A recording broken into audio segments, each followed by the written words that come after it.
Bali yang sangat berharap akan kedatangan wisatawan mancanegara kembali diresahkan dengan adanya varian Omikron dari COVID-19. Terlebih beberapa hari ini lonjakan kasus kembali terjadi meski tidak begitu signifikan. Di sisi lain, Bali yang sudah bersiap dan membentengi diri berharap bisa diselamatkan dari kondisi ini.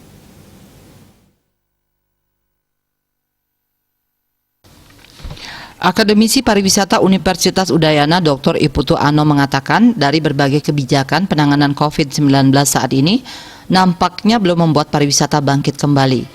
Kunjungan Wisman sangat minim dan kunjungan wisatawan Nusantara Wisnu pun minim karena tidak ada momen libur. Menurutnya wisatawan domestik bersifat musiman seperti waktu Natal dan Tahun Baru. Kemampuan ekonomi masyarakat juga masih rendah karena kemampuan ekonomi yang menurun. Pemerintah pusat harus menolong pariwisata Bali agar cepat bangkit untuk bisa meningkatkan geliat ekonomi Bali yang kini sudah sangat terpuruk.